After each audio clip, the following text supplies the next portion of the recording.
back.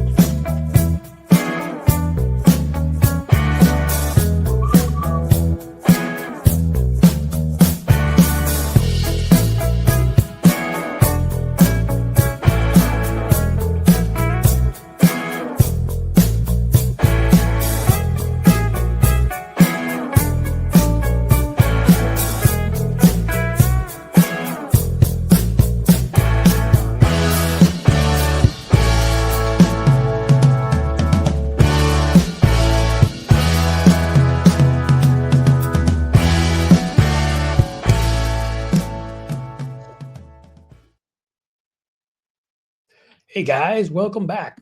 Welcome back to the Cliff's Edge. Now, we're not playing a podcast live stream. Thanks for being here. We've got some awesome guests today, or an awesome guest. I should watch my singular versus my plural. But David Schuster is joining us as always to co-host. We are here as always in the fair city of Cincinnati. The skies are bright. The radio CD is ready to go. And I see that my guest, Melissa Corgan, is already here. So I don't even have to waste all of your time with a rant. And if you can hear the noise behind me, I apologize. I went and spoke to the folks there and said, hey, I know you're doing some construction type work in the hallway. Can you just not do the loudest stuff between 2 and 3? And their reaction was to do the loudest stuff between 2 and 3. So what are you going to do in life sometimes? This time, it ain't even a me issue. I'm not even screwing up the microphone. Maybe the microphone is going to work too well, so you're actually going to hear everything. But you know what? That's good, because Melissa Corgan's coming in right now, and she's a smart person, so you're going to want to hear everything she has to say. Hey, Melissa, how are you? Great. How are you? I am doing well. I'm doing well. We'll get the full thing going when David gets here. Can you hear like what's going on behind me here or no? I hear a few thumps and bumps, a little bit. I mean, it's amazing. I specifically went out like 4 hours ahead of time to have this conversation and say, please, you can do this anytime, all day, just between 2 and 3. Please don't. And I was assured it would not happen between 2 and 3. And here we are. I'm trying very much not to lose my temper and to be a nice person. Yay! Think happy thoughts. Right. How are you? Great. How are you? I'm super excited to be here and have what I'm sure will be a titillating conversation. Titillating at the very least. It could go so far into the ether. You could almost say explosive, or you could say super dynamic or superhero, or I'm not coming up with anything cool to say because I think that thing's distracting me. So I'm gonna focus in and not be distracted. Damn it. So what I wanted to talk to you about, obviously, is the little Hegseth Trump circle jerk that they forced all nonpartisan by definition flag officers to attend, because you, as a veteran and an outspoken one, are awesome. You're just the right person to speak about this. But I feel like I'd be doing everybody a disservice if I did not give your bio, which, if I were smart, I would have right in front of me. But I'm not that smart. So no, I'll have it in a second. I promise you. Or you could give it. How about that? I could do that. Yeah, you sure know what? could. It's going to sound cooler coming from you than it is from me. I mean, let's be honest here. Tell us about Absolutely. your Well, I am, badassery. I want to know what you've done. Come on. yes, I am Melissa Corgan. I produce Counterstory Media. Our tagline is we exist we exist to audit existing societal narratives by telling personal stories. So that's my main brand of what I do. I am a US Navy veteran. I served from 2003 to 2008. I was lucky enough to be on board the great USS Dwight D. Eisenhower. That's still my second home Wow. away from home, as well as working at Com Station Nick Tams Lant. And I was on the last crew of HC4, the Sea Stallions, before they were decommissioned. That's like a whole lot of stuff I haven't done. So, you already are bringing a lot to the show. No, I mean, seriously, thank you for your service. That's pretty incredible. And, if Pete Hegseth had his way, you wouldn't have done any of that, I don't think. Correct. They would have Right. probably found a nice desk job for you somewhere. And, Yes. maybe hung a cross above you, and I'm not sure. But oh, look, it's David Schuster who's here too. I didn't want to start to get into the serious topics until David got here, because David is, David is David.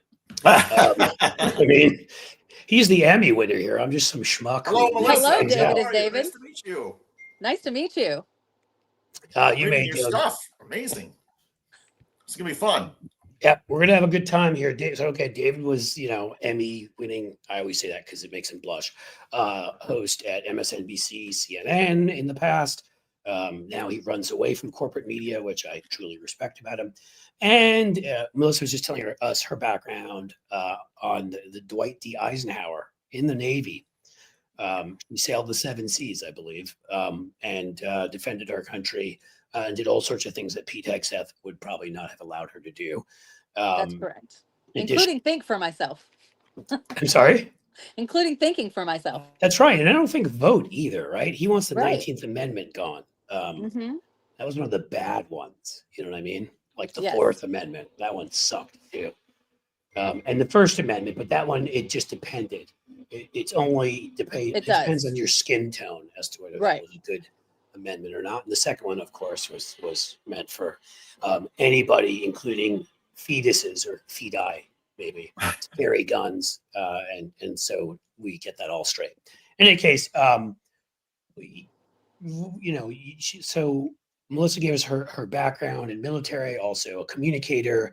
Let's go before we get into the Hegseth and Trump stuff from yesterday, which is repulsive in enough ways that we could talk about it forever. That when you talk about the communications you do through personal stories, because I'm a big believer in that. Like, we on the Democratic side are really great at taking the blood and personality out of everything and making it a machine and telling people, we raised your income by 2.67%. And, so personal stories are everything. And we forget that somehow that's how humans communicated for thousands of years before there was this thing called the TV. I know you guys don't know there was a time before that thing out there, but there was. I kid. This is a smart audience. So, what kind of personal stories? Give us an example of the kind of stuff you do. Okay, it started because I am an adoptee of what I would consider a failed adoption. It was a private adoption in South Carolina in 1989. It did not go well during my childhood, and it summarily basically ended at 18. And I kept that stuff private for a long time. And then when I began speaking out about it and telling my story, writing my story, I ran into so many people who went through the same unfortunate experiences, and we started uncovering a giant web of evangelical adoptions that happened around the late 80s and early 90s, that ultimately a lot of them proved to be abusive and not very successful adoptions. So my very first publication was called Adoptere, and we existed to only tell the stories of adoptees.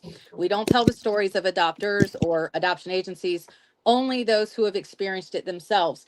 And out of that, I began speaking with veterans. I met an adoptee who is a veteran, who is an excellent writer. His name is Roman Newell.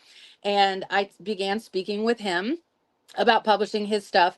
And so I began Served, which is a publication that only publishes the words of veterans. And if you've never worked with a Vietnam vet to craft his story for release into the world, that is a profound experience. A lot of Vietnam vets are at a point where they don't want to take that to the grave with them, and they are ready to tell their story. And out of these stories, I developed Counter Story Media, under which all of those publications fall under that umbrella. And so that's what I do. I tell the stories that society really doesn't want to hear, but really needs to hear. Wow. And how did you get into, to take it back even further, because I imagine the storytelling came after you had served in the military. What drew you to the military way back when? 9/11. Yeah, 9/11. I was 19 years old and kind of floating. I had decided to skip a semester of college. We all know how that goes. The semester that sort of drags into perpetuity, and kind of floating. And the day 9/11 happened, a friend of mine and I looked at each other and we said, "Is this our Pearl Harbor? I think this is our Pearl Harbor." And so we went and enlisted. Wow. And I could absolutely see. I mean, I sort of was a bit older at that point, I would guess, but I was thinking about actually getting involved in some fashion myself as someone who had been in sort of studied foreign policy and been involved in diplomatic activities. Let's say I don't know how best to put all this crap, but point being is I thought I think a lot of us had that reaction that day, and you actually went and did it, which is incredible and courageous. And what was it like? What was it? I mean, I have to believe still the atmosphere for being a woman in the Navy at that point in time was not, let's say, equal to that Yes. of your male counterparts. So what was that like? I've written a lot of essays on this topic because I have a very sort of dual experience. I absolutely loved my time in the Navy. I loved serving my country. I loved the sea and being out on the sea and joining an age old tradition of sailors. Really called to me and spoke to me. But on the ship, I did develop the nickname Ice Queen, and I learned to use my elbows a lot. I did find out a few years later that I was one of the first full waves of women on board that ship. Oh So wow. these young men were truly learning how to handle themselves around female coworkers, and I had to help them out sometimes. Do you want to tell us some of the ways you you want to tell us about some body parts, maybe some of them lost when you had to help them out in a truly aggressive fashion, or no? It was mostly the elbow to the ribs and the guts when they got too close, but a few of them may have lost other body parts. You know, I was in a unique position because I was the webmaster and controlled the access to the internet, and I could see everyone's emails. And so if a guy was being particularly pestering, I could always offer to forward his salacious emails to his wife and what she did with those body parts. That's out of my Good hands. for you. That's Well, outstanding. that experience of being a woman in the Navy at that time sort of takes us, in a sense, full circle back to Pete Hegseth, because Yes. part of the speech that he delivered yesterday, and Donald Trump, I guess, spoke as well, was to try to take the Navy back to a time when women were not as welcome to be in combat roles, to a time when drill masters could put their hands on recruits, which is something I don't think we've done since 1980, or has been outlawed, or hasn't been part of the military for 45 years. What did you make of this sort of idea that Hegseth has this sort of a fantasy, or maybe a delusion, about what things were like way back when, in an age of political incorrectness, and how we need to somehow get back to that in the military? What'd you make of that?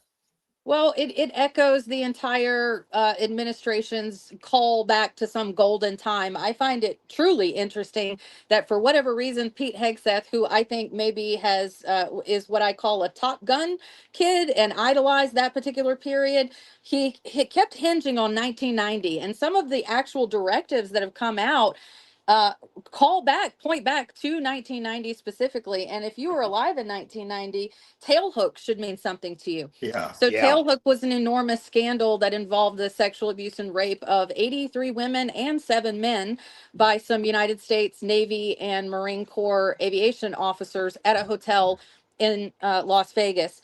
And for him to want to go back to that period of time it spoke volumes to me. His continued call for 1990, that to me as a woman is a very specific it evokes a very specific emotion, and that is one of I overall wonder if that's threat purposeful. to I don't mean women. to interrupt you, but I honestly, I mean, again, so many time we think with these guys, oh, they just made a dumb mistake, and we don't give them the full credit for being as evil as they are, and maybe he's trying to send a signal to others like them. And I wonder with the guy who likes to wear the Christian nationalist cross, and his own mom basically said he was a complete piece of shit, Right. and how he treated women, and had to settle a case with a woman, and Yes. the Fox News producer was the third wife, and he was cheating on the second wife with her, and had a baby. I mean, he's just a despicable, Yeah, I mean, disgusting to your point, but individual. he was credibly charged with rape,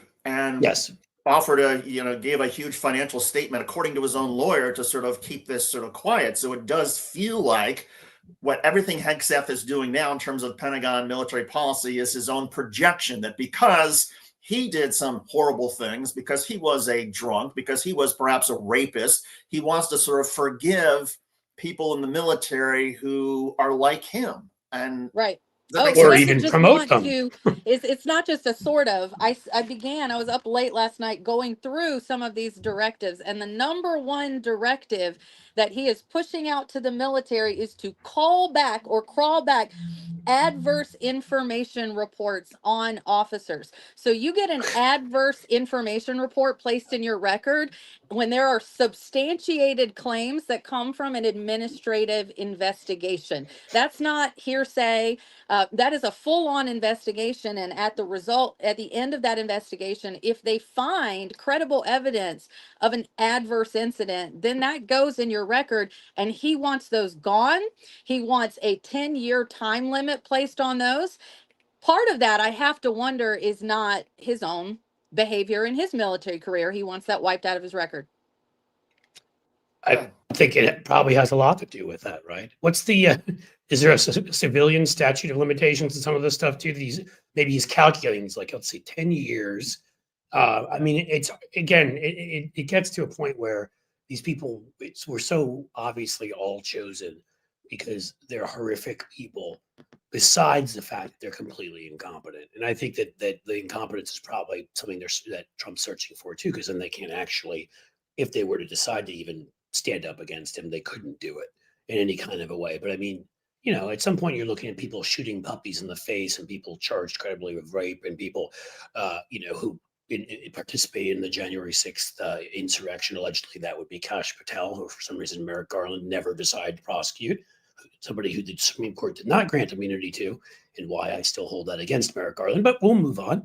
And you just see one just horrific person after another, and you kind of feel like, well, they're there to serve a purpose, right? They're not just there because it's like, well, I don't care about standards anymore. It's quite like, I'm going to throw this in your face. I want the guy who was charged with rape and paid his way out of it. Right. That's and that, and then I read the other part, of course, about, we need to go back to some of the hazing, and of course, all I could think of, you're goddamn right, I did. All I could think of was the Code Red moment. Yeah. And it'd be like, he was sitting there rooting for Jack in that movie. The rest of us were sitting there watching it like, wow, my God, they beat on a kid and the kid died. Sorry if I'm ruining a movie for all of you 30 years later, but and the kid died. And Hegseth was the guy, like, he deserved it. Damn right. Yeah. And I mean, that's what he wants. He wants to bring that shit back. Like, incredible. It's so, I don't know. I mean, we do know this goes to this white supremacist, like, patriarchal idea of what strength is, and this idea of what leadership is, that ultimately it's all just a front. These are very weak men trying to strong arm their way into getting an essentially all white. I mean, these directives Yeah. that are coming out, he wants an all white male fighting force, and it blows my mind because the phrase diversity is strength, and honestly, that's a part of his speech that made me the angriest at the very end, when he flipped that and said diversity is not strength. Like, how dare you? That's the most absurd conclusion that you can possibly draw after witnessing the growth of our military over the last 40 years. Yeah, Well, I mean, without African Americans, without Latinos, without women, there is no military today, right? Right. yeah, I mean, we had Commander Absolutely. Bobby Jones on here a week ago, on the one that we do on Substack on Thursdays, and I think he was saying that. Didn't you say, David? I think he's like the majority. Like, you're losing a majority. I mean, which would make sense again especially if you're including women. Like, you're losing a majority of your soldiers. So what force is it that do they think we're just going to fight wars via AI and drones? I guess. I mean, what is Well, it that it's not they think that. we're going to He fight wants with? everybody to be a big buff GI Joe type, because his mind mentally is still stuck in that 1990 period, or even earlier. Even by 1990, we recognize the importance of technical skills in the military. There's some of my Army friends have this saying: for every one infantryman, there is 99 support staff that goes into getting that infantryman where he needs to be and covered. And all of the rest of that, those other 99, are technical and support jobs. So by focusing so much on this G.I. Joe image, this Rambo image that we all have to look a certain way, it really undermines and is going to absolutely weaken our military. We should be focusing more heavily on the technical skills that we are going to need when you have drone warfare, when you have entire warfare happening on the dark web. That's the skills that you need in our military. And he is going to eliminate those, and he is going to weaken our military substantially. And I got to believe that the generals who were there and the admirals and the 4 stars and 5 stars, they recognize that. And never mind, Pete Hegseth, what do you make of Donald Trump using this speech to essentially deliver like a political speech, but also going off on his usual bizarre rambling tangents at one point about complaining about stationery and paper not being thick enough? I mean, what must have been going through the minds of these military leaders who, some of them came from 8,000 miles away and just had to sit there and listen to this? Well, I will say I was up late into the night last night comforting a lot of my followers who were spazzing out. There were a lot of people on the left, civilians that have never had experience in the military, or I guess had any family members in the military, that they were hoping for some bold action on the part of the generals and admirals, for them to get up and arrest the man or say something or speak out. And that is not what we want. What we wanted is exactly what happened, and that was pin drop silence in that room. They gave him absolutely nothing aside from the perfunctory, polite, very brief 10 seconds of applause. Pete got nothing. There was not a sound in the room other than the color guard when he concluded his speech. So that was a big nothing burger. And they said something. He said something about it. It was so uncomfortable. It's like, wow, I'm not used to it being this quiet, or something like Trump did. He openly encouraged them to clap, cheer, loosen up. And they just stared at him. And I was like, yes, that's exactly what I wanted to see.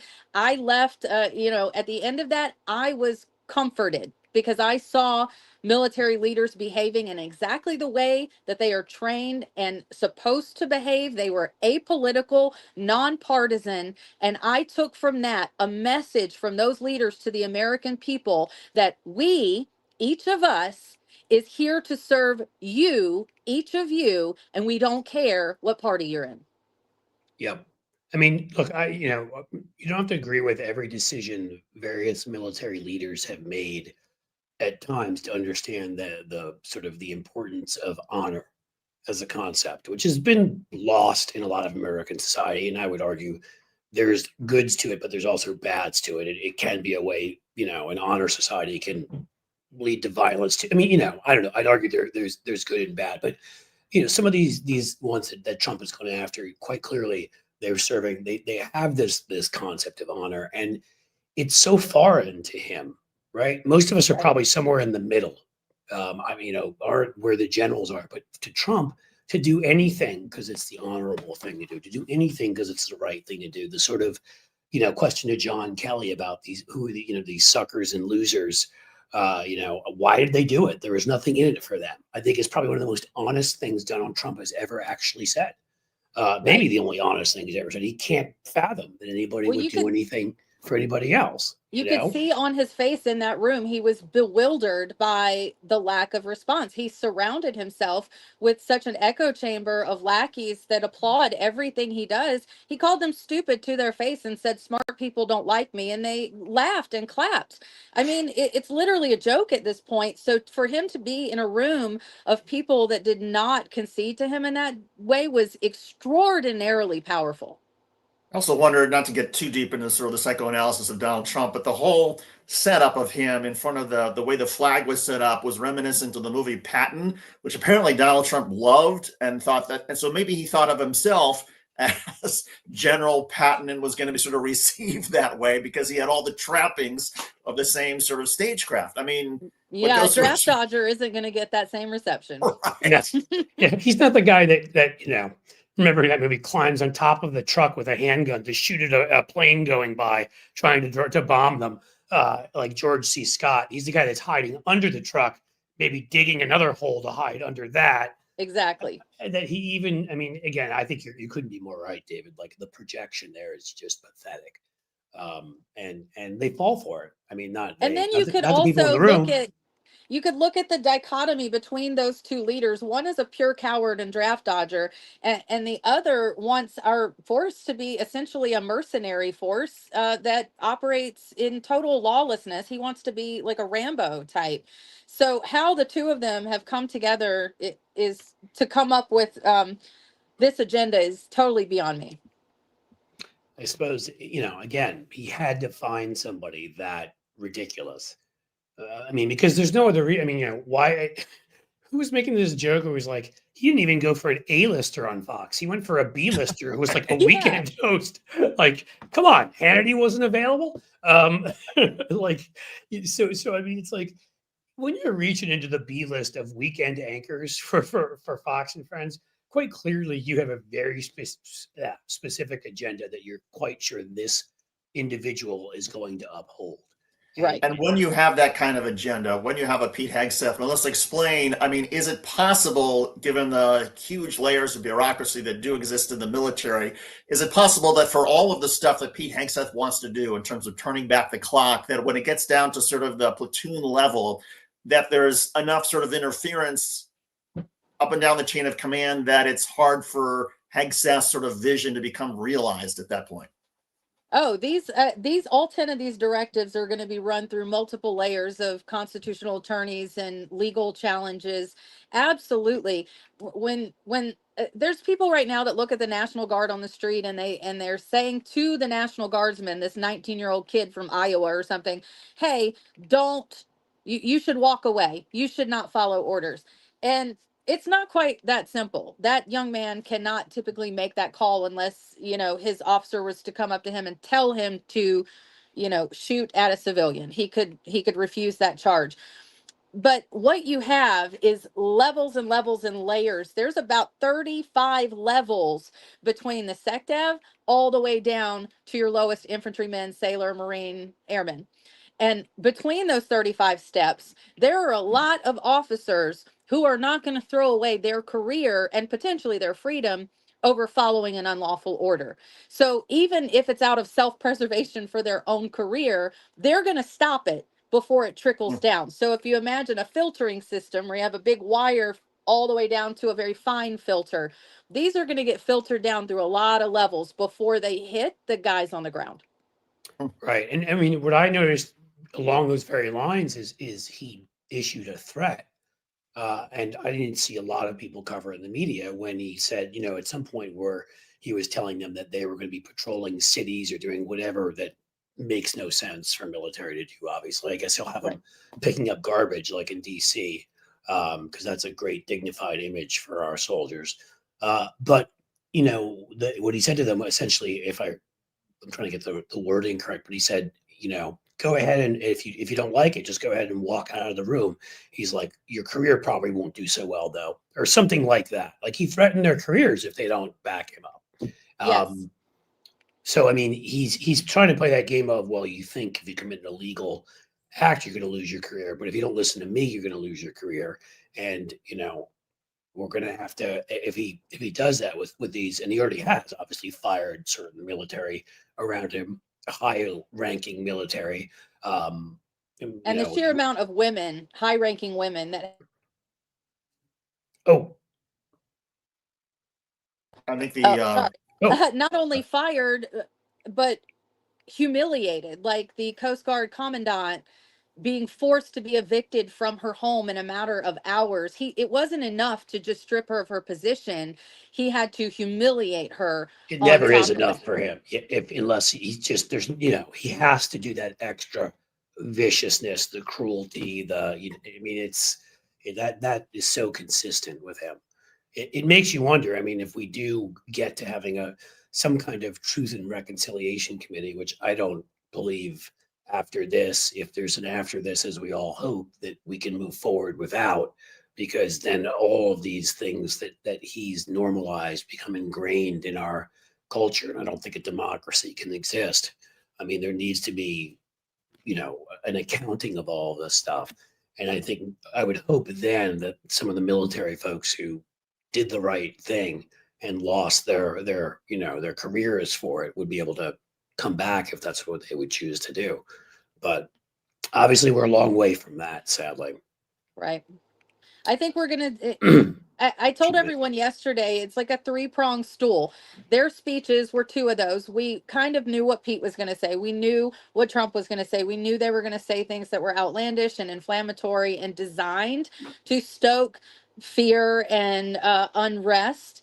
Donald Trump is day by day drafting and producing a reality television show. This was just another performance for him where he wanted, like the small sound bites you get out of reality television, he wanted to drop those small sound bites like we're going to train in US cities to stoke fear, to fill the headlines the next morning.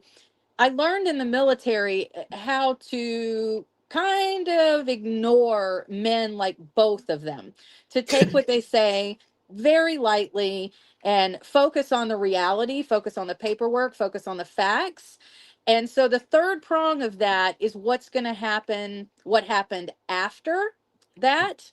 So when the live streaming stopped after those speeches, that's what I want to know. Did those generals just get on their plane and fly back to their command? If so, Yeah. this was just a big nothing burger. It was a photo op. That's it.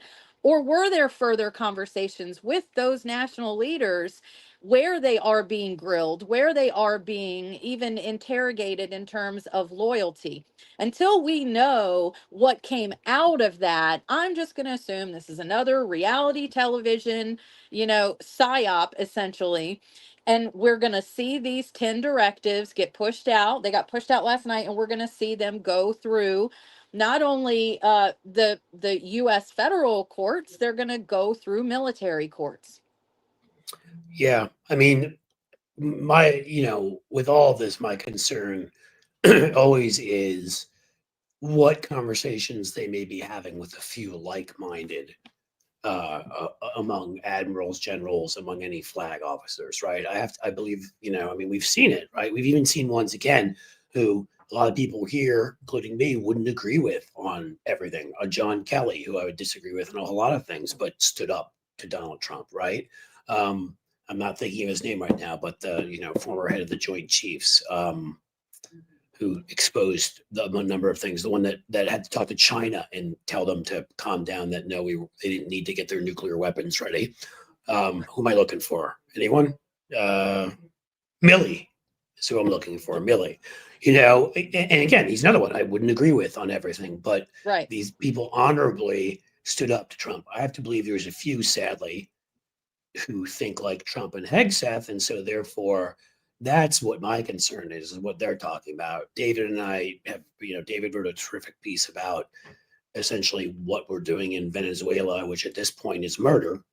Right. There's been no proof shown that these are anything. We have a friend, Jonathan Larson, who writes a great Substack, and he wrote a piece where he kind of said that there's some evidence that there were drugs on some of these boats, but that's, I think, as far as we've gotten so far.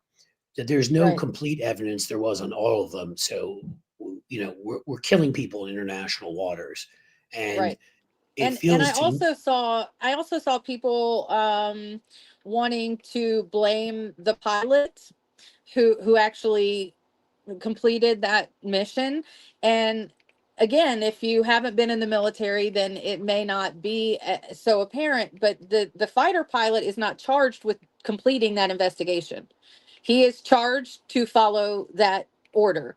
And if all evidence that was provided to them or made available to them indicated that there were drugs on that boat, he may have believed that he was just following an order, was acting in the but right it's truth. not right. It's just not in his power to investigate every order that Well, of comes down. And in course. fact, because of the different classification levels, there's very little information that may flow down. Yeah, I mean, at some point, there's a commander who you'd think would, has sort of a bigger picture. And I guess the Right. question that a lot of us have is, how aware are those commanders, the people who have a larger picture of the operation and what they're being asked to do? How aware are they of the fact that the Trump administration has not sought a declaration of war from Congress, has not gotten congressional involvement to declare these people enemy combatants, or to, if you're going to classify them as a law enforcement operation, well, then don't they get due process? I mean, those are the questions that I would imagine, commanders who take a sort of step back, it must be concerning to them. Right. And we can only assume that if Trump lies with every breath to us, the American public, that those lies probably do flow into that communication as well. And if you're a commander out on a ship, you have limited access to comms. What you are getting is even if it's not true, it is satisfactory to you to believe that that's a lawful order and proceed from there. So there's going to be an issue also as we go forward with culpability, and where exactly will that culpability lie if the evidence that backs those orders that's given to those officers is proved to be false. So if you're passing down false Right. information to get the action, I don't believe that commander is going to be held responsible. Well, and they Melissa, what do you shouldn't make be. of? I mean, if they're given false information and they think they're acting on real information, I mean, we have to they're human beings. In any case, go ahead, David. I'm sorry. I was going to say on that point, Melissa, what do you make of the fact that Congress seems to sort of just be taking a step back, not involved? I mean, you would, under normal circumstances, you would think that members of Congress, they would want information presented in the SCIF and Capitol Hill hearings and classified briefings and all that sort of thing to better understand what an administration is doing. And sometimes that guidance from Congress, that oversight, can be helpful to the military. What do you make of the fact that Congress is just folding their arms Well, and just can I say really doing anything? quickly, David, in Mike Johnson's defense, from what I read, he's allegedly very busy on Grindr. So That's you do true. have to at least They have extracurricular activities. Right. I mean, somebody can only balance so many areas of their life. So I want to at least, give a little bit of understanding, like a little leeway to Mike Johnson. Grindr can really pull you in and can keep you busy. Allegedly. I mean, Well, Pull you in, Go ahead. part of the fun. I think what we're seeing come to roost is the idea. What we're witnessing is politicians finally having to govern, and that is something that, for many of them, they've never actually done. So the issue that we're seeing, and on top of that, Steve Bannon told us they're going to flood the zone, and that's what they're doing. They're flooding the zone with every conceivable topic, issue, avenue that they possibly can to overwhelm not only the American people, but our elected representatives, who Right. many of whom admit they don't even read entire bills before they vote on them. So our politicians, career politicians, are being forced to govern, and now we are learning which of those politicians don't actually know how to govern. Well, I mean, there's a whole party of them that doesn't. And then That's true. there's a second party that has some in it that also don't know how to govern. But when you Right. start But off I with think one party has an 99.5 idea of how to Go ahead. govern, and it's control. Say that again. I'm sorry. There is one party that has an idea how to govern, but that is governing through control. Oh, well, yeah, through fear and threats and Yep. all that kind of stuff. I don't know if I would call that governing as much. I Right. mean, it's all up to what you want to call it. I call it sort of moving from one chaotic event to the next, because there's never Yes. any actual long-term planning. I mean, to me, what Right. this is all felt like, I mean, you said reality TV, which isn't far off, but look, we've dealt with politicized administrations. I mean, honestly, during my entire life, I think virtually every Republican administration has politicized in a pretty serious Yeah. way. Intelligence, war. But what I think is different from Iran-Contra or Iraq-Gate, if you want to call it that, which people called it back then, with George H.W. Bush's support for Saddam Hussein, right up until the moment that he didn't, and the myriad issues with the second invasion of Iraq, which I think was one of the worst and more horrific mistakes that we've made in the history Yes. of the United States. That it's not to say these aren't bad things, but they were a politicized part of administrations that had goals and agendas overall. Again, most of which I would say, as you move on from Republican president to Republican president, got worse and worse and were less and less tethered to reality and more to ideology, theology, whatever the hell it was. Right. But I don't think we've ever had an administration before that has been one big, to put it your way, reality show, one big farce. I mean, when it comes to the theory of governing, look, George W. Bush, I could rail against forever, and I think was easily one of the 5 or 6 worst presidents of all time. But he, whether it worked or not, Leave No Child Behind was meant to actually achieve a policy goal. He did actually support a pretty moderate immigration reform bill that ended up, of course, going nowhere. He did, push, of course, there's a huge donut hole in the problems with the Medicare Part D, but he did push a bill to try to help some senior. I mean, in other words, what I'm trying to say here, for anybody who's going to now claim that I like George W. Bush, who I absolutely loathe and think should have ended up in The Hague alongside Dick Cheney and what the hell was his name? Rumsfeld? Wolfenschlager, Right. Wolfen, I can't remember his damn name anymore. Give me his name. Wolfowitz. Yeah, there you go. Him, and of course, Rumsfeld and the whole group of them. So again, when people refuse to do nuance, it pisses me off. And I'm not going to even look at the chat because I'm sure somebody's in there like saying, I love George W. Bush right now. No, he was terrible. A terrible, terrible president. But they came but in he at and least he had some things he wanted to make, right. Policy goals. This one, there aren't any policy goals except for, does it enrich me? Does it enrich me or my friends, or make me more famous or get me out of prison or, like anything like that? There's nothing that has anything to do with the United States and how he behaves. Right. He is a bona fide oligarch president. He wants to enrich his rich friends, just like you said. He wants to amass power to further those ends. And that's literally all. He just does not care in any meaningful way about the plight of the American people. And I wonder if the Yep. saving grace in all of this is there's a certain level of incompetence that seems to surround Donald Trump and all of his cronies. So, for example, the incompetence that Pete Hegseth had to put classified bombing plans on Signal Chat. I mean, Melissa, as somebody who served, I mean, if you had put sensitive information on a publicly accessible Signal Chat, what would have happened to you?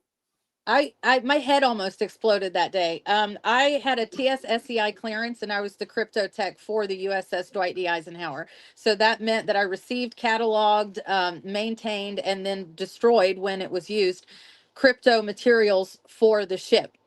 There's something called TPI, two-person integrity. When you have certain pieces of material that are rated top secret or above, you have to have 2 people in the room at all times with that material, even if it's so much as a thumb drive. And now I knew a young woman who really had to go to the bathroom. She was in a space with top secret material. The young man in the room with her thought it would be funny to not allow her to go because he would have to go with her, right?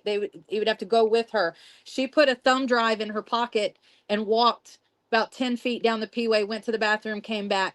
She had that thumb drive. She got 2 years in Leavenworth.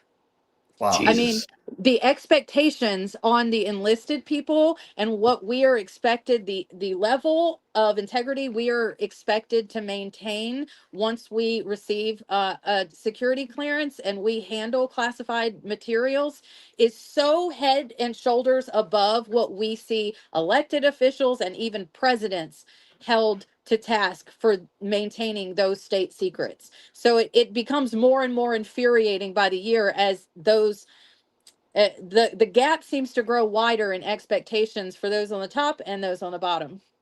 And I imagine that's going to have a huge impact on morale. Absolutely. I mean, throughout the ranks. And that's why a lot of what Pete is suggesting here is going to be very, very problematic in execution because women aren't just going to go back. Black and Hispanic people are not just going to go back. we have built careers in the military. Why would we walk away from something where we are building a career? And why would we allow ourselves to be pushed backwards? It's an incredible affront and insult to the very, very talented, hardworking men and women in the military that don't happen to be white and male. Yeah, I mean, it sort of reminds me similarly to what I was saying earlier about past Republican presidents versus this one. In the military in the past, look, there's always been the military's tried to stay apolitical, which is what you need if you want to have a democracy. But there's always been some politics, right? It's inevitable. I mean, it took Truman to desegregate the military in '48 is an example that comes to mind. Why was the military segregated? Politics, no other reason, right? I mean, Right. But at least it as a an organization did its best to not reflect partisan politics. Right. And now again, some an organization that inevitably had some politics in it, but tried not to, has been so overrun. I mean, while he was riffing up there about like the thickness of stationery paper and probably what toilets flushing again. Did he get to that one? He's a big stickler for there being enough This water. one And was then stairs, walking downstairs. walking. Oh, yeah, that's right. Also, he had to walk up like 14 stairs instead of an escalator at the UN, and that I think was a war crime in and of itself. That's like at least 12 days of exercise for him. And when you kind of look at the things that he had to say there. I mean, you look at any past president, again, I'm going to go to George W. Bush. I'm going to go to Obama. I'm going to go to Bill Clinton. I'm going to go to whomever.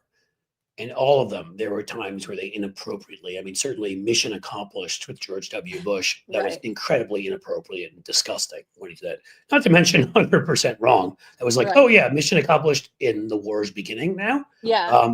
But the way Bush, the way Trump stood there and called, what did he say? He called Democrats sick and criminals, I believe.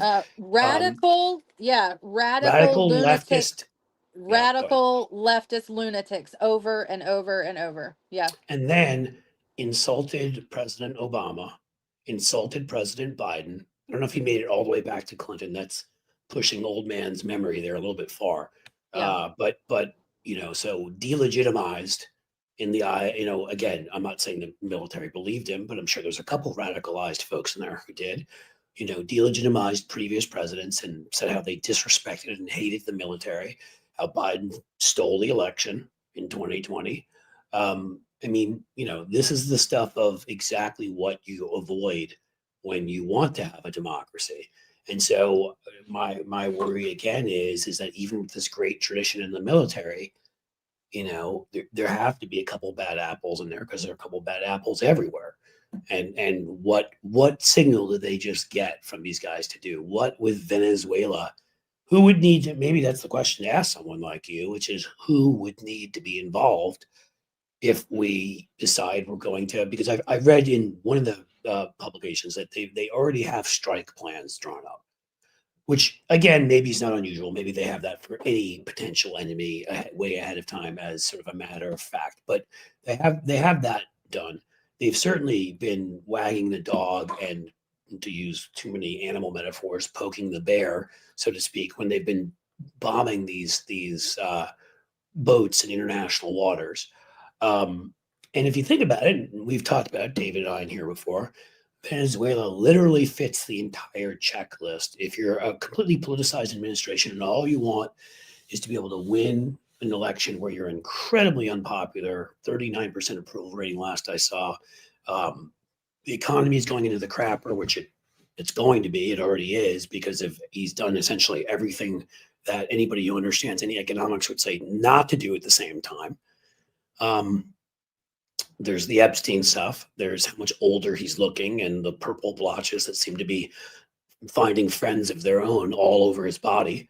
But a lot of that is interconnected, right? Like when you destabilize the economy, and my good friend Jolly Good Ginger just said the truth out loud the other day when someone asked him, why did you enlist? And he said, I enlisted because of poverty. And that's the raw truth for a substantial percentage of the young enlisted men and women coming in now are coming in for a paycheck and benefits, because we can no longer get that in the civilian Right. world. We can't get health care. We can't get a paycheck like this. So when you So tie do you think he finances to it, destabilizes like the private sector so people have to go into the military well, to I get don't that think stuff? it's that so much. It's to take away the option of refusing that order if your kids' diapers Gotcha. depend on you keeping your mouth shut and doing what you're told. So some friends and I are doing some behind the scenes work to put together mutual aid funds so that that financial aspect is taken out of the picture. If you want to act on your conscience and you don't want to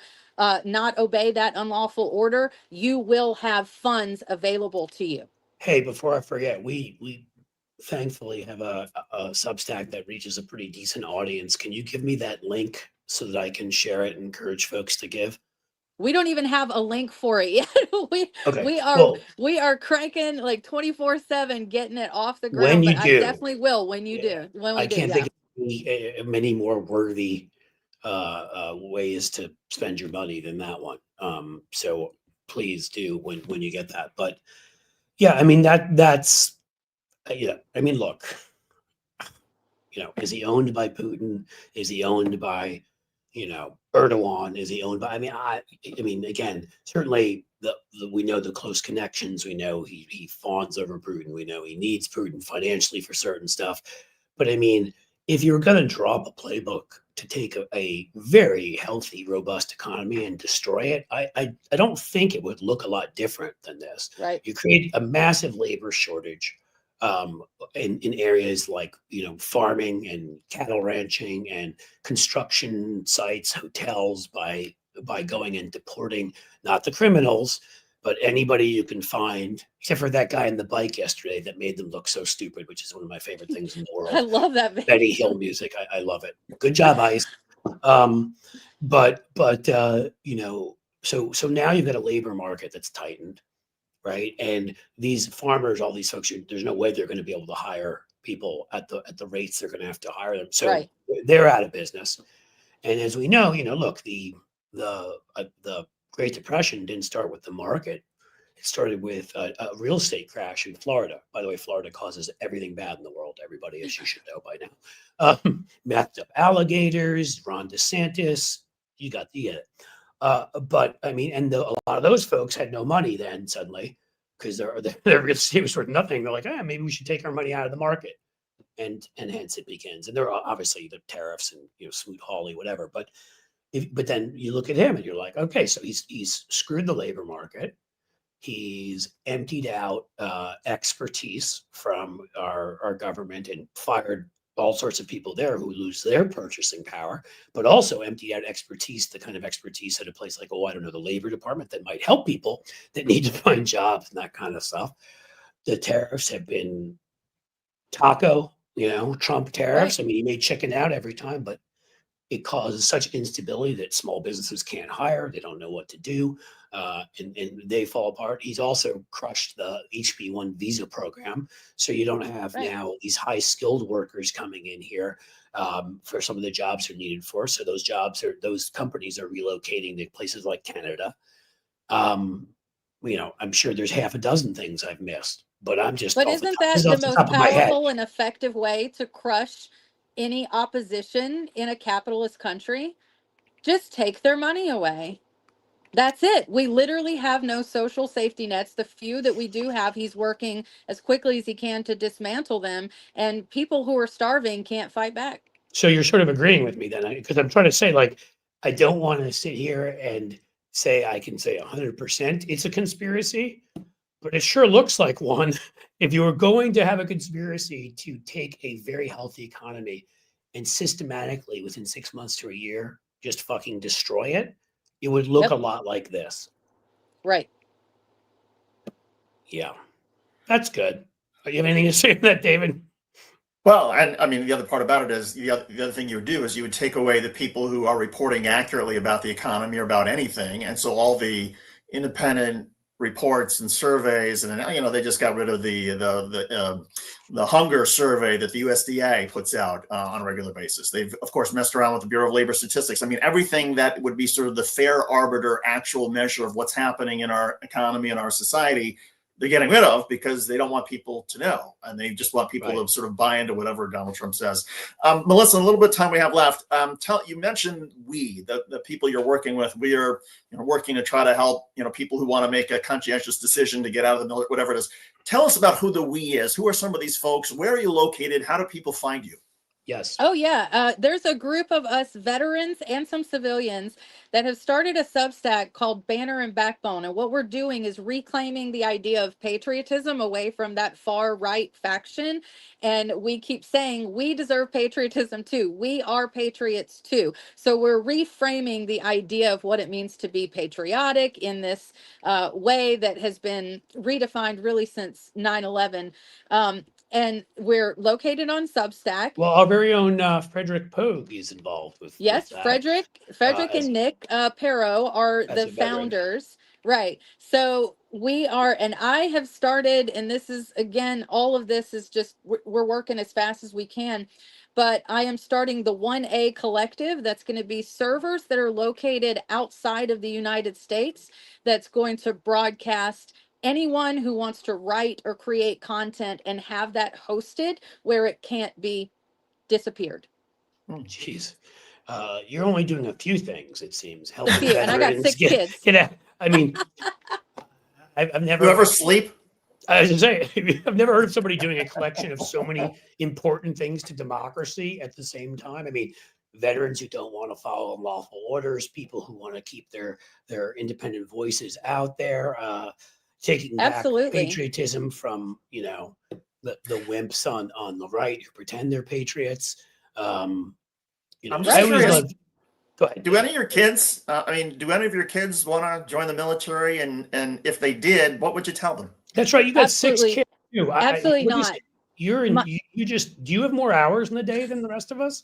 I do sleep less, I think. I No, just think you're more my kids talented, are actually. mostly older. So we have 2020, 19, 17, 16, and 6.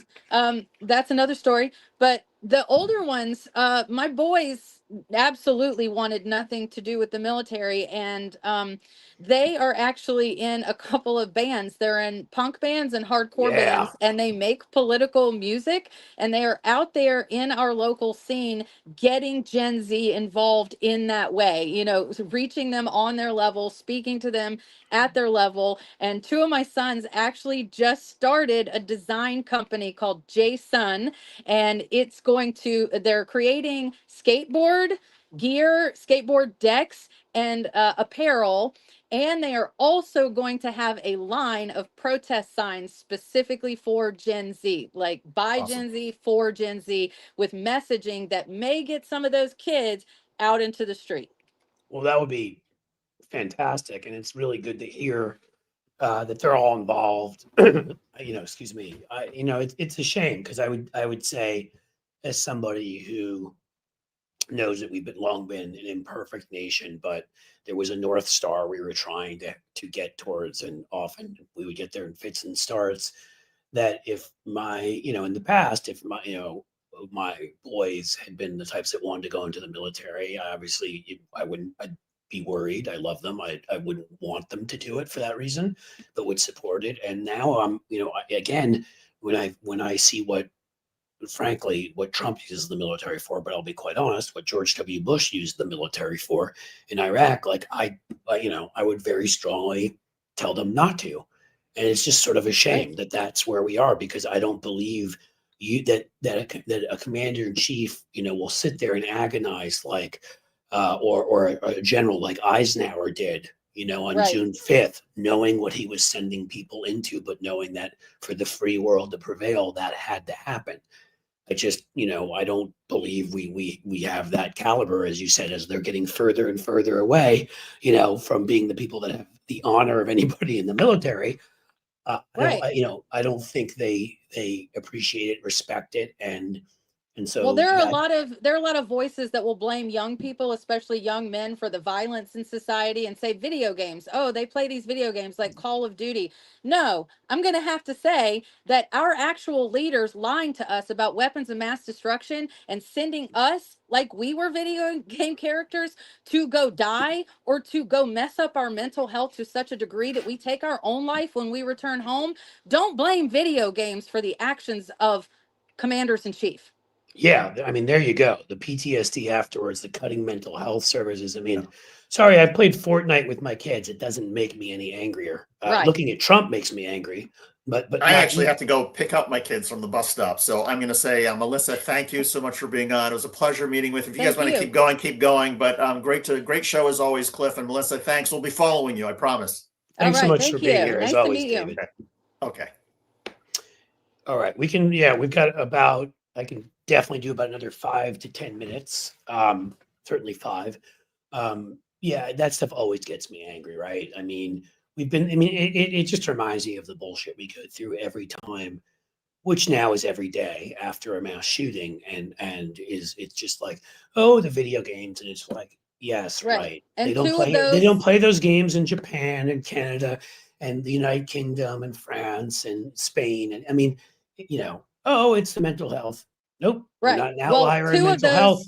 two of the shooters from this past weekend were found to be veterans, and they have slashed mental health care for veterans. And so I'm not going to exactly draw those correlations because I don't know if they were reaching out for mental health, but there has, you have to notice a trend that when you cut mental health services for the armed combatants of America who have been to combat and who have PTSD, and then we start seeing an uptick in gun violence. Right. The danger with veterans. I mean, again, and there have been numerous reports that have come on this from Homeland Security, others. One famously quashed that came out under Obama that Janet Napolitano put out, but it was so political because that should tell you on the right it's political to say that people that are Nazis are committing acts of violence, and disproportionately they're in the military, and that just makes sense because military folks have the training to pull it off. It doesn't Right. mean I mean, there's 2 unique factors there as far as I can see it. One is you have the training to do it, and 2, the higher levels of PTSD.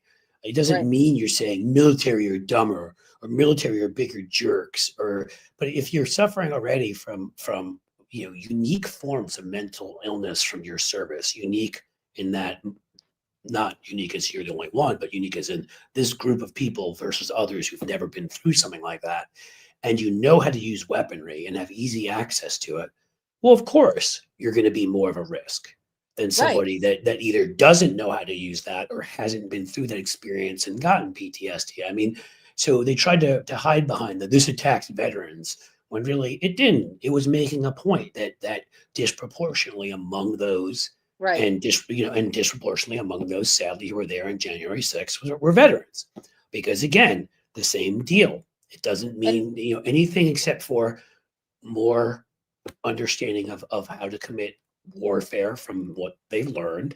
And sadly, we've learned that many forms of sort of not, all there are a lot of, I mean, I had Graves' disease, which gave me all sorts of anxiety that can be considered a mental illness. And I don't think I'm more violent than anybody else. So I want to be clear. I'm not throwing out a stigma that anybody suffering from any mental health issues is more violent, because most are not. But I'm talking about specific forms of mental illness Right. that make Well, people more prone to violence. part of what stood out to me and really concerned me about Pete's speech, he continually used the word maximum lethality. And when you're talking about training people for maximum lethality while simultaneously rolling back the trainings, one of the trainings that he wants to eliminate is a training that soldiers receive when they are exiting the military, the transition training. He wants to do away with basically all the trainings. But that training in particular helps you to transition from the life of combat to the life of the civilian world. So you take away that, you cut VA mental health care, and you train these individuals. You not only train them for maximum lethality, you open them up to abuse within the ranks. So not Right. only are we going to see people get hurt more in the military, we're going to see people get hurt more outside the military. Right. But I mean, it's just, again, it's as if they sat there and said, what is the stupidest, most counterproductive, most damaging things we could do, and said, here's a list of them. Okay, that's what we're going to do. Right. Again, like, all science is thrown aside, and we've lost, all basis for any knowledge, because they deny it exists. And then we end up doing exactly what we've learned not to do. It's like going back to putting leeches on people for a good bleeding because they've got a fever. I mean, Right. we're not that far from that. God, that gets me angry. And especially for people that already, what more do you have to give?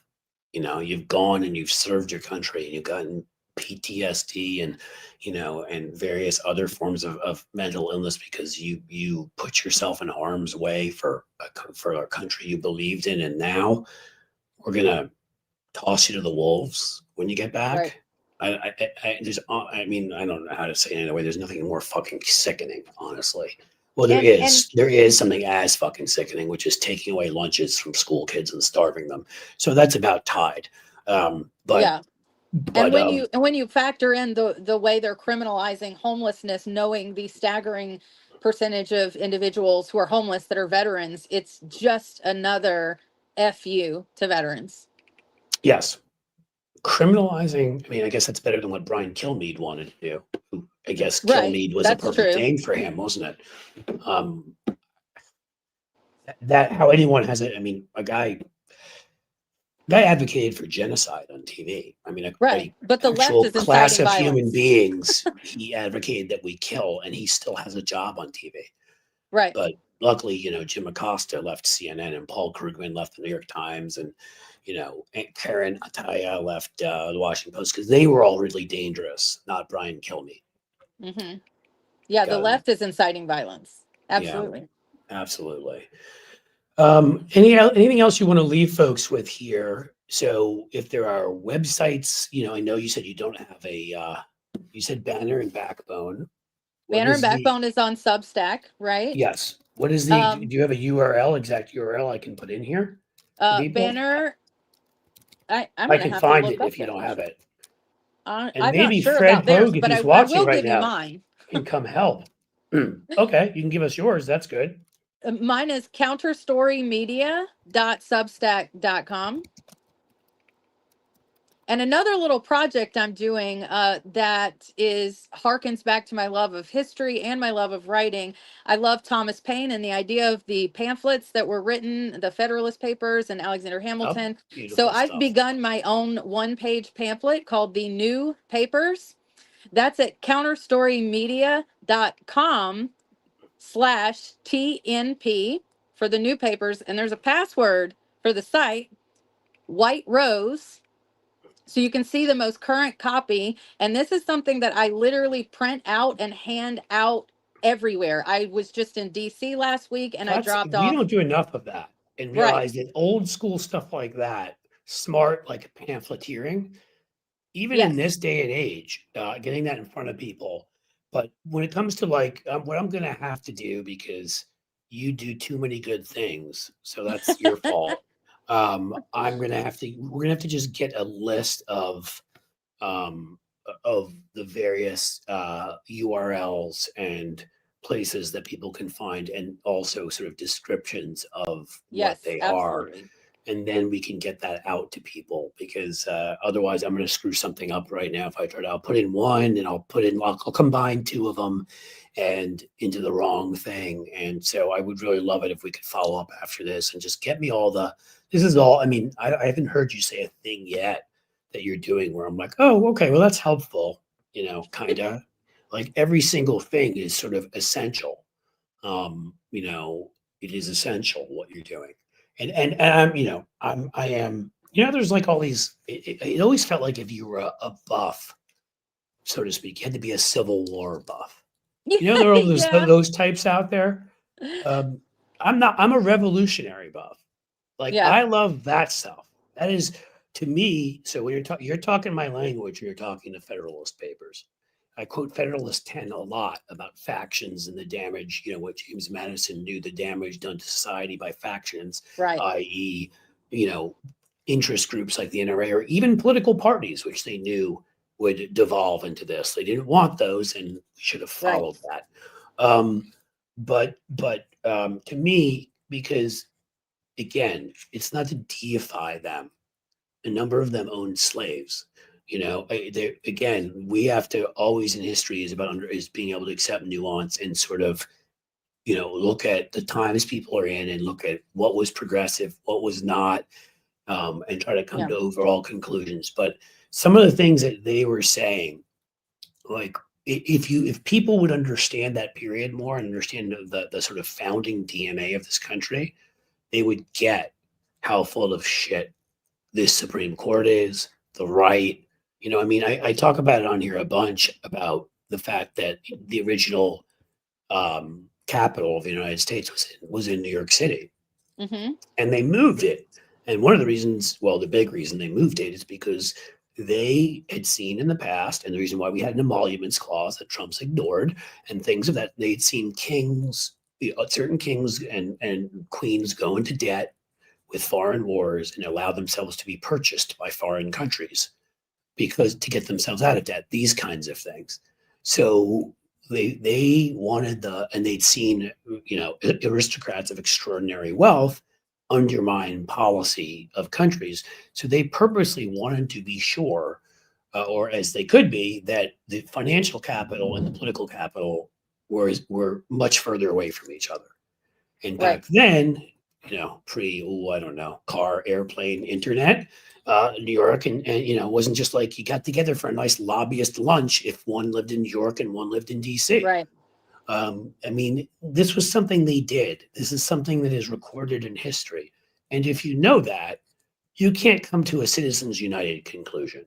You just can't, because you understand that their greatest fear, and it's everywhere, in our founding documents, was that wealthy traders, they thought that war profiteers should be put to death.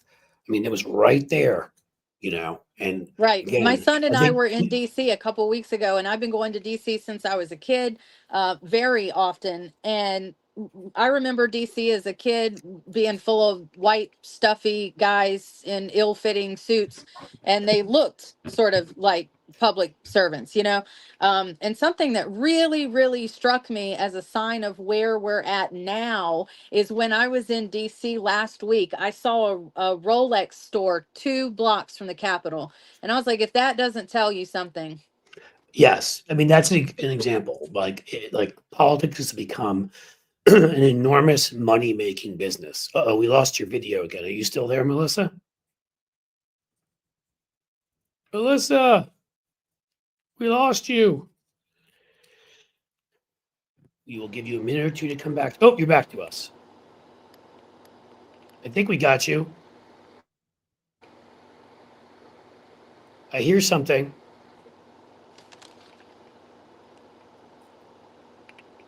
Are you there? Can you hear me? I feel like you are there, but you can't hear me.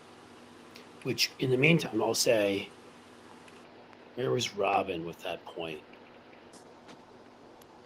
Yes, this was it. If you hear me, Robin, talking about this, the sort of bane of our evil right now, of our system, is what we've allowed to happen the last 40 to 50 years with a monopoly-based economy that has upended everything. Because what do you get when you get a couple people, when you get a couple companies controlling everything with no competition? which again, people understand capitalism, understand you need very much of. Well, don't have to pay your workers very well because they've got nowhere else to go. You can despoil the environment because your products are needed. We lost Melissa, I think. In any case, you can drive prices through the roof and screw your consumers. You screw everybody. Monopolies, like all monopolies are essentially our corporate communism. Everybody's like, well, communism is terrible because the government has no competition and they can just screw everything up. And my response was, yeah, there's no transparency. The government can screw everything up and charge whatever they want and offer shitty products and do all that. Guess what you can do if you're a monopoly? All the same stuff. Let me try to add her back to the stage. Are you back? I am back. I don't know what All happened. right. We saw you for a little bit, but like you didn't know you were here, so it was kind of cool. Yeah. We got to talking about a little bit about monopolies, and I was saying how, yes, that's why the founders would have like recoiled from those too, because as I just said, no Democrats never message it this way. I kind of feel like they should, considering what Republicans have made of the word communism. And the reason I oppose communism, besides the fact that it's a authoritarian system that doesn't give people personal rights, but also if the government is controlling everything economically, then it's one entity selling you, let's say it's toilet paper. There's no reason for them to create a good product because you still need them. There's no reason for them to treat their workers well because their workers have nowhere to go. There's no reason for them to worry about despoiling the environment because, again, who's going to complain? It creates all the most perverse incentives, is what monopolies do.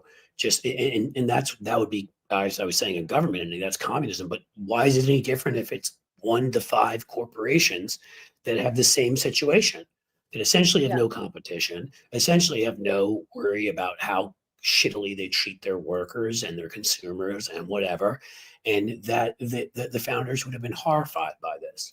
Why do you think we just went through what we went through with Jimmy Kimmel? Because Nexstar is was trying to get approval, which they got, to build an even bigger stupid right-wing monopoly, and so they were kissing Trump's ass. It creates the other thing that monopolies create too, is a massive, massive conflict of interest, because you can't, as I've said before, when it happened with Stephen Colbert, when he was pushed out, I think I said at the time, and I can't remember all of it, right? But it was like, okay, was he pushed out by CBS, or was he pushed out by Paramount, or was he pushed out by Enterprise Rent-A-Car, or was he pushed out by Lionsgate, or was he pushed out by, like I could just keep going and listing, because there's like 50 entities in there, and again, there's clearly going to be conflicts of interest. So of course, some are going to cover for others, and if there's any news organizations in there, they're not going to report what are going on at their other. It just is, again, we had it the 30s to the 80s, when we weren't there yet socially, was the best economic period in this country, post-depression up through Ronald Reagan coming in and declaring that monopolies were more efficient, the University of Chicago school idiots, and heading us in that direction of a monopolized economy. And during that, there's a reason why from the 30s to the 80s, like, you didn't have a college degree, one salary took care of it. You got a couple weeks off, you got good benefits, got to go to the beach. So granted, our economy changed too, from a factory-based, manufacturing-based to another, but we could have transitioned that economy in the way that would have reflected. I mean, Western Europe has, but we haven't, because our system is so distorted by these big players. And again, that just like lobbyists having the power they have, just like Trump taking $500 million jets, and just like, brown bags of cash, and everything else is literally the opposite of everything the founders understood and wanted and wrote about in several different documents, books, formal documents, whatever. With this regime, it's like to a cartoonish degree. Right. It is. It's cartoon corruption. It's so ridiculous. We ran a piece by a good friend who is a terrific writer, and one of the few true journalists left out there, Brian Karam, who went to prison on at least 2 occasions to protect the anonymity of sources of his. And Brian is the real deal. And he wrote about for us how they're doing a FOIA request. He is with the James Madison Project of all places, Oh, I love that. on some of this, some of the stuff that Trump declared was not classified, but of course isn't releasing certain information. I don't remember vis-a-vis what it is. I don't know why it's not coming back. But point being, the DOJ comes to them and says, well, if you want it expedited, you have to give us a $50,000 bond. And there's no guarantee. In fact, I'd say it's the opposite of a guarantee that they would get that bond back, even if it was rejected. It was a payoff. Yeah. They were hiding a $50,000 bribe behind our legal system. Get 50,000, bring it here. We'll probably reject your what you're doing anyhow. They really seem to like the number 50,000 a lot. That Tom Homan and the rest. And I'm just saying, this is so antithetical to everything they wanted. I mean, and you can go to the period of time. I'm also admit, even though I think he was a bit too much of a, let's call it a foreign policy aggressor. I'm a huge fan of Teddy Roosevelt's and somebody else who said that we could not have a functioning economy with large trusts. They would destroy everything and had to be broken up. Well, we've understood this throughout history. Right. That what money does to our politics, and yet here we are, because we've let people rewrite what our history was, and not enough people in our populace were educated about the times, and that's the problem. But I think I am reaching the end of my ability to continue to speak in a lucid way, although some would argue that was the age of 30 for me. So it really just depends on who you talk to. But I figured I will let you go and then just give a quick goodbye to my wonderful audience here afterwards. But normally I would ask you all the places we can find you. But again, we've been through that and we've shared some of them. And I promise you all that we will make it clear. It will go up on my YouTube. We'll get it up on Substack. We will get it in here next week. Can toss it into the chat, but you will know if you're saying to yourself, I need to find myself some Melissa Corgan for A, B, C, or D, you will find yourself some Melissa Corgan, because I've learned this past hour that we all need Melissa Corgan. So seriously, I mean, I'm always a little, and I don't want people to ever take me the wrong way. I'm always a little facetious about things. At the same time, I'm being serious. Like, you're incredible. What you're doing is incredible. So please don't take the fact that I say things in a goofy way as anything less than an enormous respect for everything you're doing. It's Well, my teachers in elementary school would write on my report card that I talk too much. So I was made for this moment. It's okay. And I always like to leave people with a call to action. And my favorite call to action, because it's just so dang easy, is 5calls.org. You go to that website, type in your zip code, and they're going to give you the direct phone numbers to your representative, congressmen, senators. You call them today. Pick a topic. There's so many to choose from. Pick a topic and yabber their ear off about it for a minute. My representative responds to me now, hello again, Miss Corrigan. So we should always do that. We should all be on such close terms with the people who we pay to work for us. We should. We absolutely should.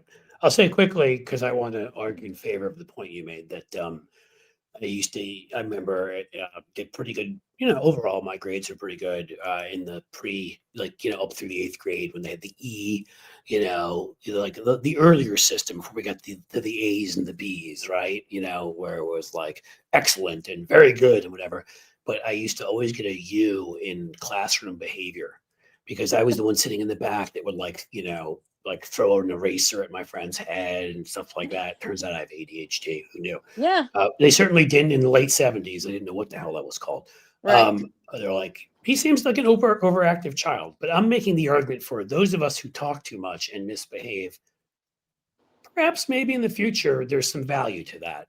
Maybe we don't just listen to authority blindly and maybe, you know, we question things and think of other creative things and stand Right. up to it. Absolutely. You know, I wouldn't have it any other way. Hey, you're awesome. I'm so glad that Fred and Lawrence and the gang introduced me to you and got you on the show today. We will do everything we can to promote all the wonderful things you're doing. And Awesome. please keep on fighting the fight because we need you on our side. All right. I appreciate it so much, Cliff. Thank you so much. It is absolutely my pleasure, Melissa. Take care. All right. Bye-bye. Bye. All right, you all. This is a particularly long one. Wow. Look at how much time. So I can't spend too much more time here. You know, bills to pay and things to write. But I wanted a few programming notes. First of all, thank you for being here. I see Robin. Robin, I keep seeing you in the chat now that you said I never look at the chat. Something about John Thune, and I didn't see what that was, but okay. What did I want to say? I wanted to say thank you as always. You guys have been hugely supportive. I wanted to say thank the folks. We have Triva, who is a new member, and New Vets Forever, who's a new member. We should highlight you on the screen. Yay, new YouTube member, and yay, another new YouTube member, which means you are supporting our work, and you guys are fantastic, and I thank you for it. Otherwise, we have a live tomorrow, our Substack only, Amped Up with Cliff Schechter live. Me and David Schuster again. Tomorrow we have on the wily, the crafty, and actually somebody I'm excited to talk to tomorrow because he does not hold back on shit. Joe Walsh, who was our inaugural guest on our first Amped Up when we first started that regular show on Substack about 4 months ago.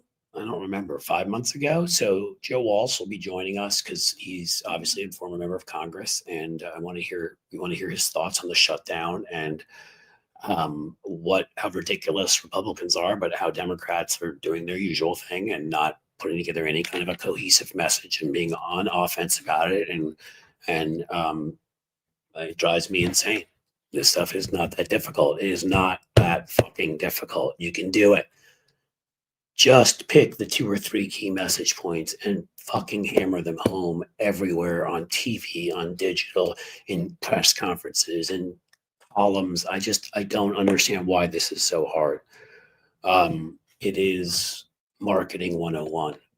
It is the easiest thing in the world. And we've lost so many battles to Republicans because we don't do it still for some reason. It's a story. Everything's a story, which is why I loved what Melissa said she was doing there.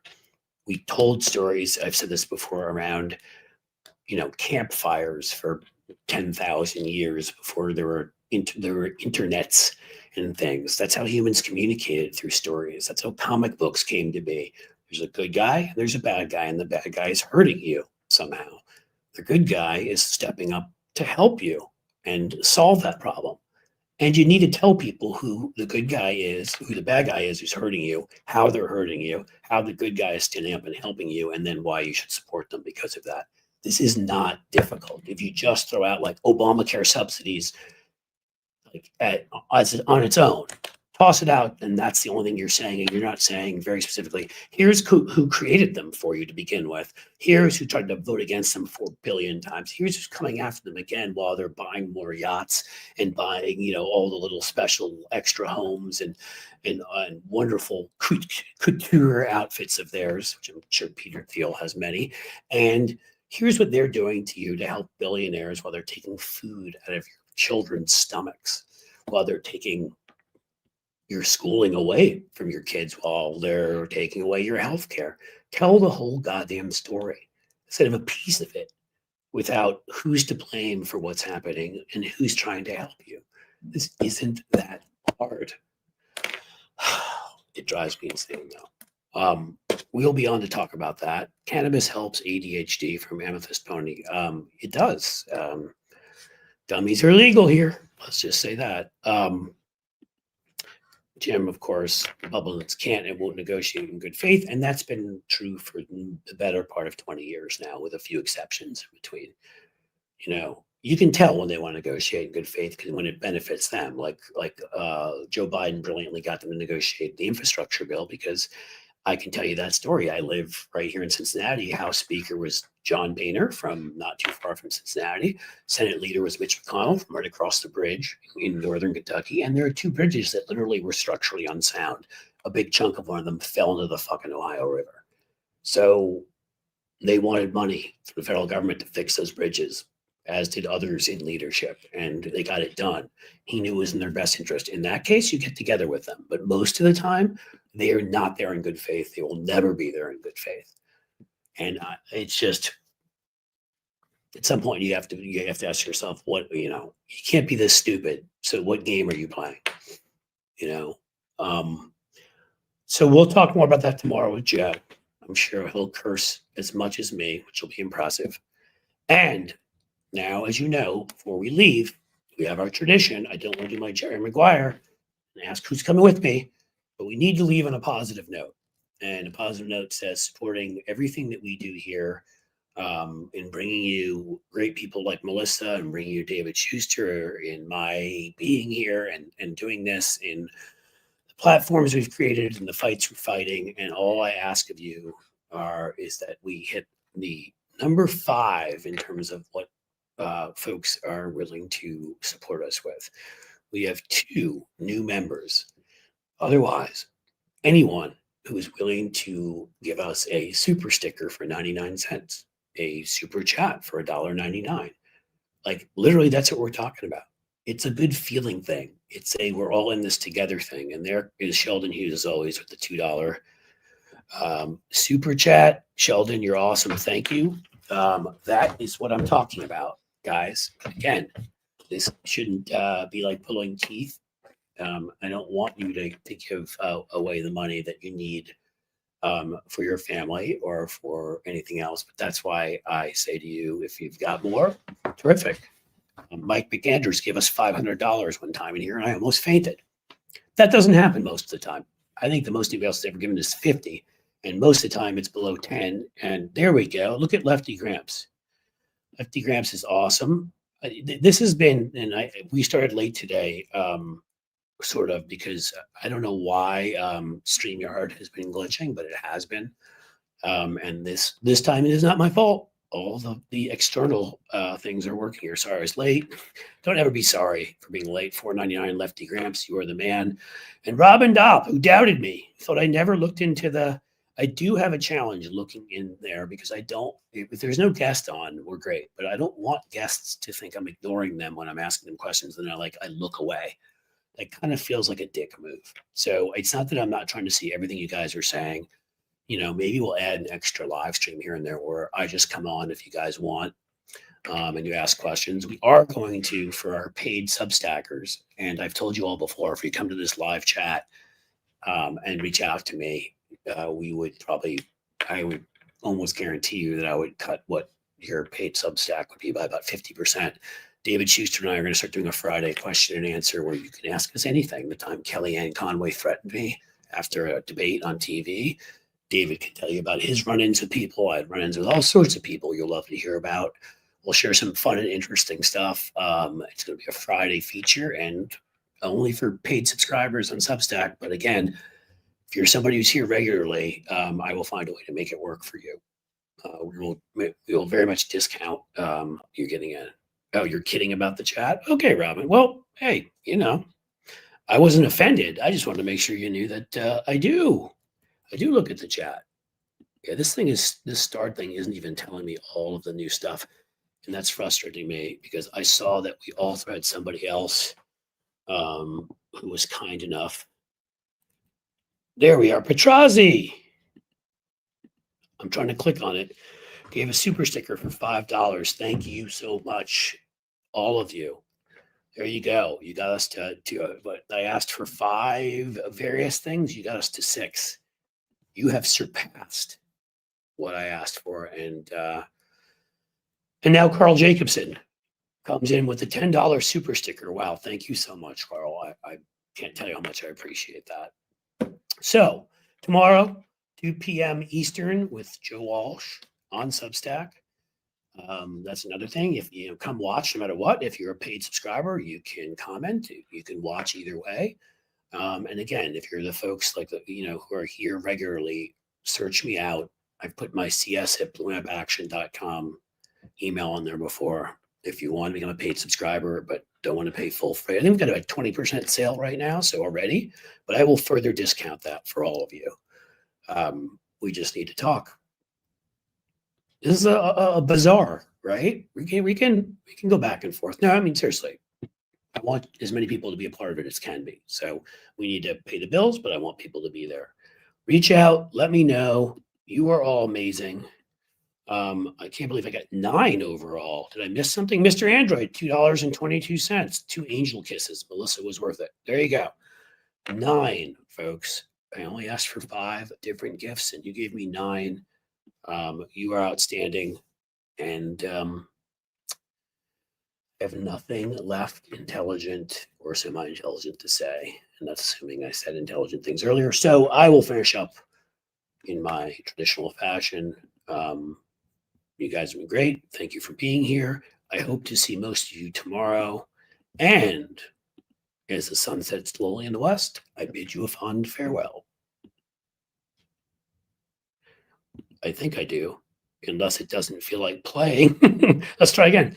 As the sun sets slowly in the west, I bid you a fond farewell. Worked. No, it didn't work.